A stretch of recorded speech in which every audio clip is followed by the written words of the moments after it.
Rich కోడలు అనామిక రమేష్ని చూస్తూ, నేను చెప్పేది గుర్తుంది కదా?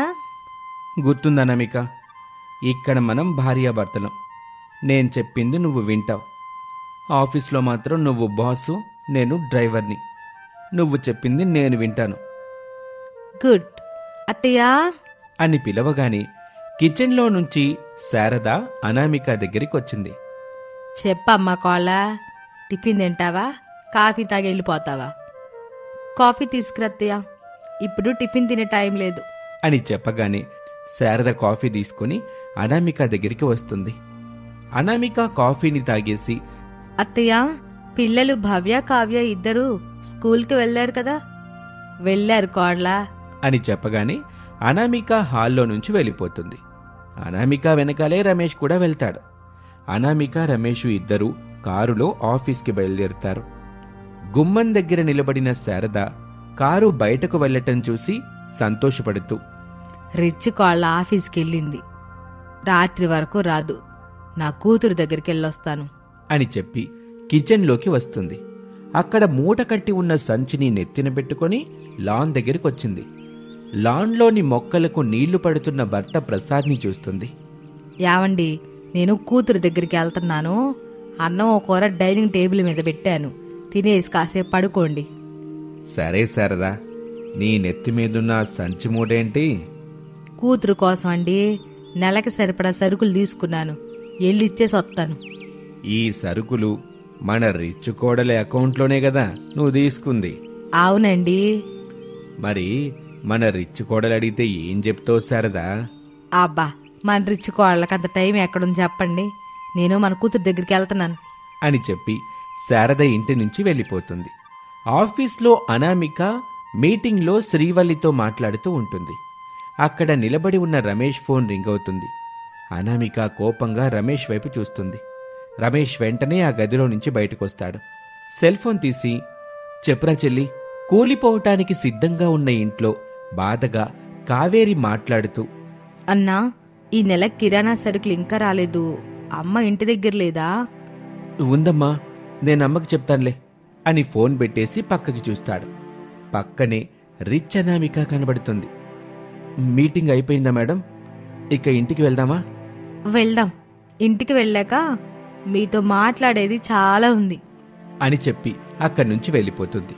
అనామిక వెనకాలే రమేష్ కూడా వెళ్తాడు. శారద తన కూతురు కావేరి ఇంటికి వెళ్తుంది. శారద నెత్తిమీదున్న సంచి మూటని తీసుకుంటుంది. కావేరి బాధగా ఇలా అంటుంది, అమ్మా, మేమిక్కడ ఉండలేకపోతున్నాం, ఆయనకి ఎలాగో పనిలేదు. కావేరి, నువ్వొక విషయం మర్చిపోతున్నావు తల్లి. నేను, మీ నాన్న, మీ అన్న రమేషు, డబ్బున్న మీ వదిన అనామిక ఇంట్లో ఉంటున్నాం. మీ అన్న ఇలరేకం పోయాడు కదా, ఇక మిమ్మల్ని తీసుకెళ్ళి ఎక్కడ పెట్టుకోవాలి తల్లి? వదినతో నువ్వు మాట్లాడమ్మా, వదినికి నా పరిస్థితి గురించి చెప్తే వదిన నాకు సహాయం చేస్తుంది. సరే తల్లి, మీ వదిన మంచిగా ఉన్నప్పుడు చూసి నీ విషయం గురించి చెబుతానులే. నెల రోజులకి సరిపడా సరుకులు తీసుకొచ్చాను, ఏదో విధంగా సర్దుకోండమ్మా, ఇక నేను వెళ్తాను. సరేనమ్మా, వదినకైతే మర్చిపోకుండా గుర్తు చేయి. సరే తల్లి అని చెప్పి శారద తిరిగి అక్కడి నుంచి బయలుదేరుతుంది. ఇక రిచ్ ఇంట్లో సోఫాలో అనామిక కూర్చొని ఉంటుంది.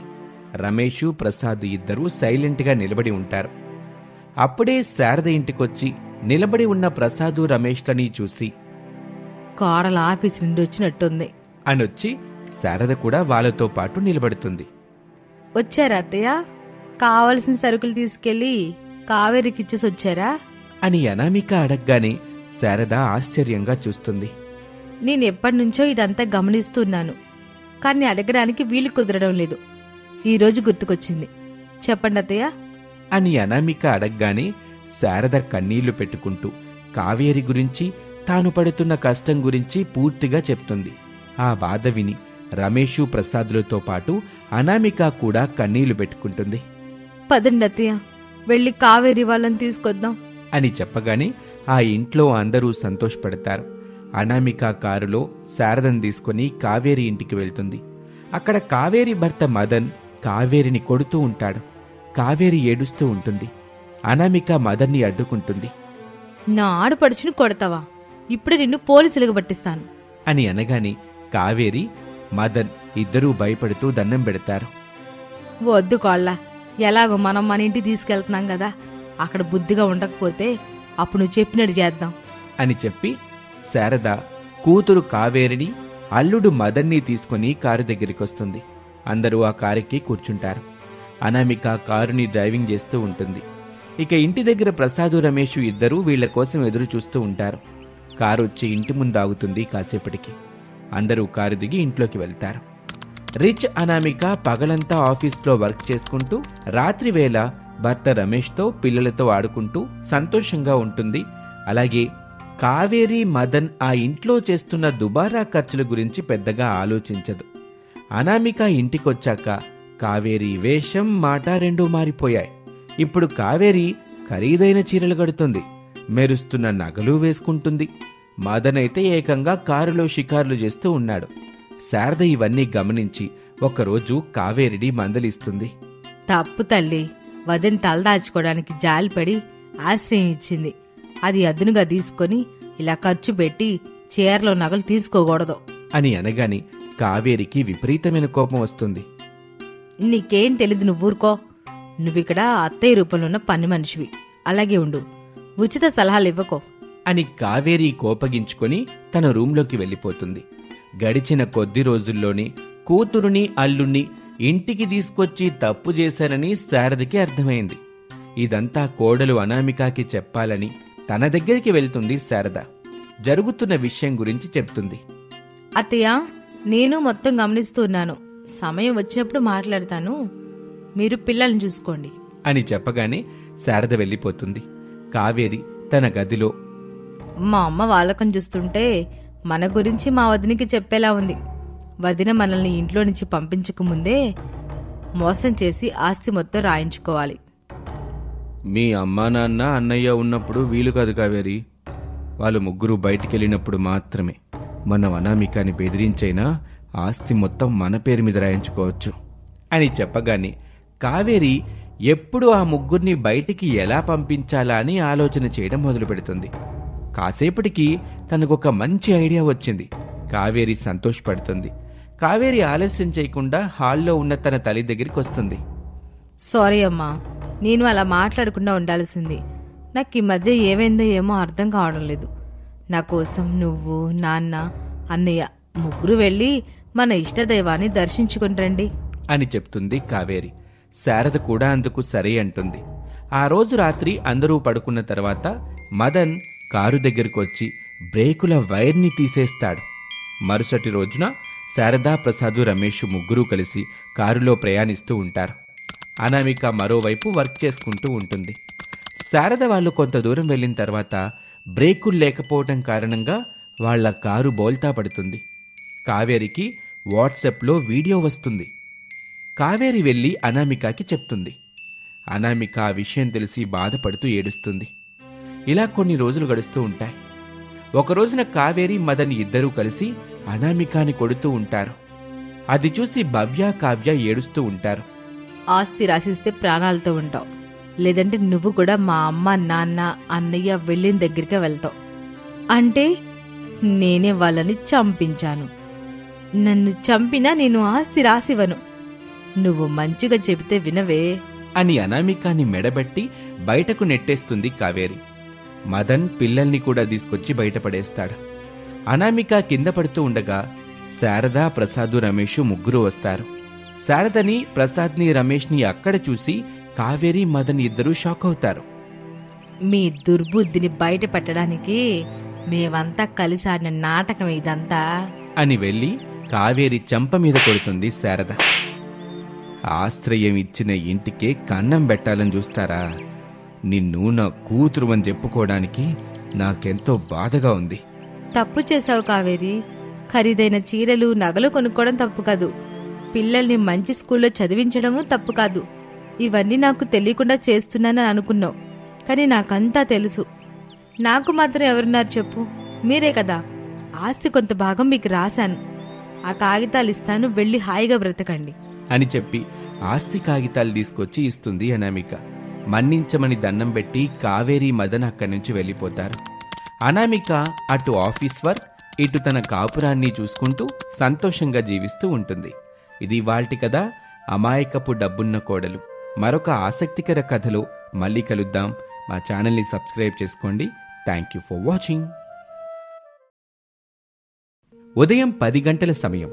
పని కోసం టౌన్కి వచ్చిన పేద కోడలు అనామికకి కస్టమర్స్ లేక ఖాళీగా ఉన్న ఒక మొబైల్ షాప్ కనబడుతుంది. ఈ షాప్ ఖాళీగా ఉంది, ఇందులోకి వెళ్ళి పని కోసం అడుగుదాం అని అనామిక ఆ షాపులోకి వస్తుంది. ఆ షాపులో పనిచేస్తున్న కిషోర్ అనామిక అవతారం చూసి, ఏమ్మా, మొబైల్ కొనడానికి వచ్చావా, కొట్టేయడానికి వచ్చావా? ఆ రెండు కాదన్నా, పని కోసమని వచ్చాను. ఉన్న నాకే పని సరిగ్గా లేక ఈగలు దోమలు కొడుతున్నాను. వాటిని కొట్టడానికి నువ్వు అవసరం లేదులే, నాకు చాలా బలం ఉంది, పో అమ్మా. అది కాదన్నా, పని కోసం మందారపల్లి నుంచి నడుచుకుంటూ వచ్చాను అని చెప్పగానే కిషోర్ ఆశ్చర్యపోతాడు. ఏంటమ్మా నువ్వు చెప్పేది? ఇక్కడి నుంచి మందారపల్లి 5 కిలోమీటర్ల దూరం ఉంటుంది. అంత దూరం నుంచి నడుచుకుంటూ వచ్చావా? అవి గాల్లా లేదంటే ఐరన్ రాడ్లా? అంత దూరం ఇంత దూరం అని నేను ఆలోచించలేదన్నా. పని కావాలి. 2 రోజుల నుంచి నీళ్లతోనే కడుపు నింపుకుంటున్నాను. ఇక నా వల్ల అయ్యేలా లేదు, అందుకే పని కోసమని వచ్చాను. వమ్మా, నువ్వు చెప్తుంటే నాకే భయంగా ఉంది, వెళ్ళు తల్లి అని చెప్పగానే అనామిక ఆ షాప్ నుంచి బయటకొస్తుంది.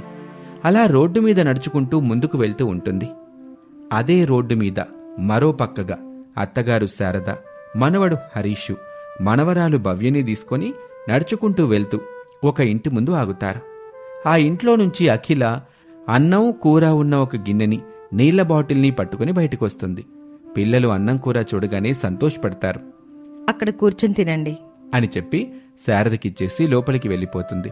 శారద పిల్లలతో కలిసి పిల్లలకి తినిపిస్తూ తను తింటూ, నా కోళ్ళ అనామికకి తినడానికి ఏమైనా దొరికిందో లేదో అని అనుకుంటూ ఉంటుంది. అప్పుడే అనామిక ఒక హోటల్లోకి వెళ్తుంది. కౌంటర్ మీద కూర్చొని ఉన్న భూషణ్ అనామికని చూస్తాడు. చెప్పమ్మా, ఏం తింటావు? తినాలనే ఉంది బాబాయ్, కానీ డబ్బుల్లో ఏదైనా పనుంటే చెప్పండి బాబాయ్, ఆ పని చేసి ఇంత అన్నం తింటాను, బాగా ఆకలిగా ఉంది అని చెబుతూ ఉంటుంది అనామిక. అప్పుడు భూషణ్కి పేద కోడలు అనామిక మీద జాలి కలగలేదు, పైగా కోపం వచ్చింది.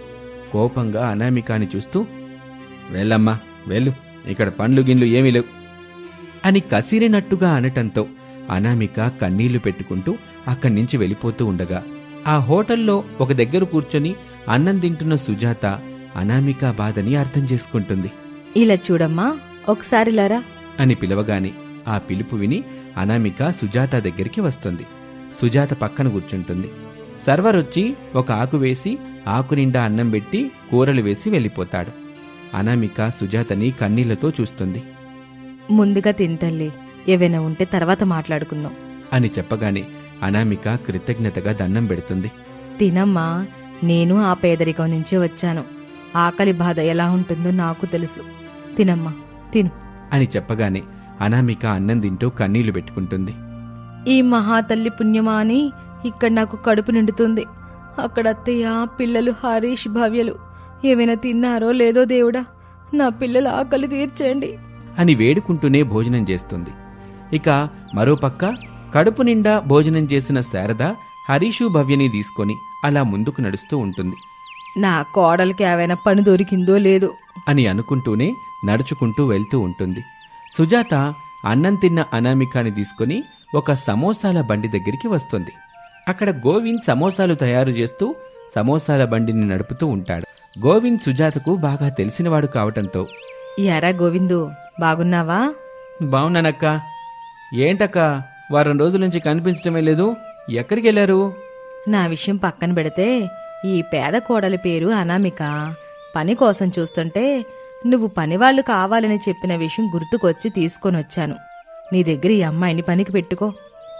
నువ్వు చెప్పిన తర్వాత కాదంటానక్క, ఇదిగో ఈ క్షణమే పనిలో జరిపో అని చెప్పగానే అనామిక సంతోషపడుతుంది. మీలాంటి మంచి వాళ్ళు ఇంకా ఉన్నారు కనుకే సమయానికి వర్షాలు పడుతున్నాయి, పంటలు పండుతున్నాయి. మీరు ఎప్పటికీ ఇలా సహాయం చేస్తూ ఉండాలి అని చెప్పగానే సుజాత నవ్వుతూ వెళ్ళిపోతుంది. ఇక సమోసాల బండి దగ్గర అనామిక పని చేయటం మొదలుపెట్టింది. సమోసాల కోసం వచ్చేవారికి ఎవరు ఎన్ని తింటారో తెలుసుకుని వాళ్ళకి ఆ సమోసాలని ప్లేట్లో పెట్టి ఇస్తూ ఉంటుంది. అనామిక చకచకా పనిచేస్తూ ఉండడంతో గోవిందు సంతోషపడతాడు. కొంచెం సమయం గడుస్తుంది. అన్నయ్య, ఈరోజు మొదటి రోజు కదా, ఇప్పుడు నేను ఇంటికి వెళ్తాను. పిల్లలు ఇంటి దగ్గర నా కోసం అని ఎదురు చూస్తూ ఉంటారు. వాళ్ల కోసం 2 సమోసాలు తీసుకెళ్తాను. అయ్యో, తప్పకుండా తీసుకెళ్ళి అనామిక. రేపటి నుంచి మాత్రం రాత్రి 9 వరకు ఉండాలి. తప్పకుండా ఉంటానన్నయ్య అని చెప్పగానే అనామికకి ఒక 2 సమోసాలు కట్టిన కవర్ని గోవింద్ ఇస్తాడు. అనామిక వాటిని తీసుకుని సంతోషంగా బస్టాండ్ వైపు నడుస్తూ ఉంటుంది. ఇంతలో శారద కూడా పిల్లల్ని తీసుకుని బస్టాండ్ దగ్గరికి వస్తుంది. పిల్లలు తల్లిని చూసి సంతోషపడతారు. అత్తాకోడలిద్దరూ మాట్లాడుకుంటూ ముందుకు నడుస్తూ ఉంటారు.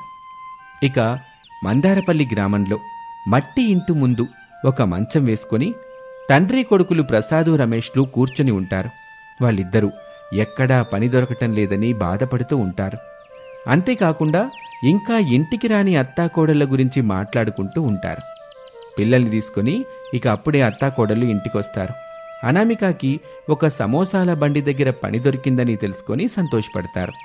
మరుసటి రోజు నుంచి పేద కోడలు అనామిక పొద్దున్నే నిద్రలేచి ఊరి నుంచి నడుచుకుంటూ గోవింద్ సమోసాల బండి దగ్గరకు వస్తుంది. అక్కడే గోవింద్ చెప్పే పనులన్నీ చేస్తూ సమోసాలు ఎలా తయారు చేస్తున్నాడో కూడా చూసేది. ఆ సమోసా తయారీ విధానం బాగా గుర్తుపెట్టుకుంది అనామిక. ఇక రోజు ఇంటికి వెళ్ళేటప్పుడు పిల్లల కోసం, ఇంట్లోని పెద్దవారి కోసం కొన్ని సమోసాలని గోవిందుని అడిగి మరీ తీసుకెళ్లేది. గోవింద్ వాటిని రాసి పెట్టుకునేవాడు. అలా 1 నెల రోజులు గడుస్తాయి. ఆ రోజు జీతం ఇస్తానని చెప్పిన రోజు అనామిక ఇంటికి వెళ్తూ, అన్నయ్య, జీతం డబ్బులిస్తే నేను వెళ్తాను. జీతం డబ్బులా? ఎక్కడవా అనామిక? రోజంతా పనిచేస్తూ ఇంటికి వెళ్ళేటప్పుడు సమోసాలు తీసుకెళ్తున్నావు కదా, ఇంకా నీకు జీతం డబ్బులు ఎక్కడివి అని అనగానే అనామికకి చాలా బాధేస్తుంది. బాధగా, అయ్యో అన్నయ్య, మీరలా అనొద్దు. కష్టపడి పని చేశాను, నన్ను మోసం చేయకండి. అయ్యో బాలేదానివే, నేను నిన్ను మోసం చేయడం ఏంటమ్మా? పని చేస్తున్నావు, సమోసాలు తీసుకెళ్తున్నావు, దానికి దీనికి చెల్లుబాటైంది. డబ్బులేవేంలో, వెళ్ళేలు. గోవిందన్న ఆ మాటలకి అనామిక కన్నీళ్లు పెట్టుకుంటుంది. అవి మీరు అన్నయ్యలా ఇచ్చారని తీసుకున్నాను, కానీ జీతం డబ్బులకి సరిపెట్టుకుంటారని అనుకోలేదు.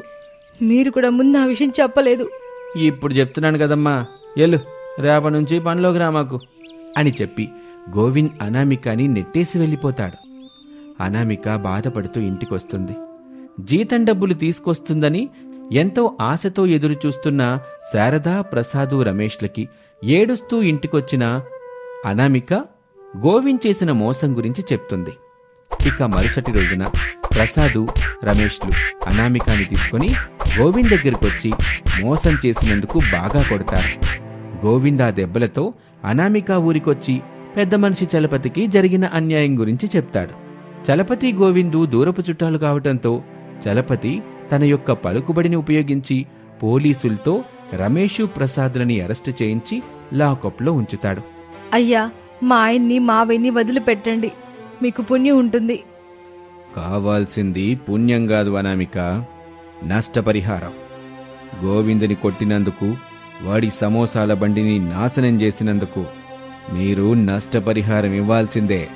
బాబుగారు, మేం పేదాళ్ళం, తినడానికి తిండి సరిగ్గా లేని వాళ్ళం. ఇక నష్టపరిహారం ఎలా ఇవ్వగలం బాబు? కావాల్సిన డబ్బు నేనిస్తాను. సమోసాల బండి పెట్టుకోండి, సమోసాలు అమ్మండి. నా అప్పు గోవింద్ నష్టపరిహారం తీరిన తర్వాత ఆ బండి మీకే చెందుతుంది. చలపతి ఇలా చెప్పగానే అత్తాకోడళ్ళు సంతోషపడతారు. చలపతి దగ్గర డబ్బు తీసుకుంటారు. గోవింద్ చేతిలో మోసపోయిన అనామిక పెద్దవాళ్ల మాటలు నమ్మటానికి లేదని ఈసారి ఒక ఒప్పంద పత్రం రాయించుకుంటుంది తెలివిగా. ఇక అక్కడి నుంచి వెళ్ళిపోతారు. అదేంటి పెద్దయ్యా, ఆ పేదవాళ్ళకి అలాంటి అవకాశం ఎందుకిచ్చావు? వాళ్ళు సమోసాలు చేసి అమ్మి డబ్బులు సంపాదించి మన నష్టపరిహారం తీర్చినప్పుడు గదా ఆ సమోసాల బండి వాళ్ళ సొంతం అయ్యేది. నువ్వు కంగారు పడకు, నేనన్నీ ఆలోచించే ఇలా చేశాను అని చెప్పటంతో గోవిందేవి మాట్లాడకుండా ఉంటాడు. పేదకోడలు అనామిక టౌన్లో గోవింద్ పెట్టిన చోటే సమోసాల బండి పెడుతుంది. గోవింద్ చేసిన సమోసాల కంటే బాగా రుచిగా వీళ్ళు సమోసాలు తయారు చేస్తూ ఉండడంతో అనామిక దగ్గర రోజుకి సమోసాలు తినే వాళ్ళ సంఖ్య పెరుగుతూనే ఉంటుంది. దాంతో డబ్బులు కూడా బాగా వస్తూ ఉంటాయి. ఆ డబ్బులన్నీ తీసుకెళ్లి చలపతికిచ్చేసి నష్టపరిహారం ముట్టినట్టుగా సంతకం కూడా చేయించుకుంటారు. ఇక పోలీస్ స్టేషన్ నుంచి ప్రసాదు రమేష్లు ఇంటికొస్తారు. పేదవాళ్లు కదా అని చలపతి గోవిందు కలిసి దెబ్బ కొట్టాలని చూశారు. కానీ విధాత మాత్రం పేద కోడలు అనామిక పక్కనే న్యాయం ఉంది కాబట్టి న్యాయం గెలిచేలా చేశాడు ఆ భగవంతుడు. అనామిక గెలిచింది. ఇక అప్పట్నుంచి అనామిక ప్రతిరోజు సమోసాల బండి పెట్టుకుని బాగా సంపాదించుకుంటూ సంతోషంగా జీవిస్తూ ఉంటుంది. ఇది ఇవాల్టి కథ. మరొక ఆసక్తికర కథలో మళ్ళీ కలుద్దాం. నమస్తే.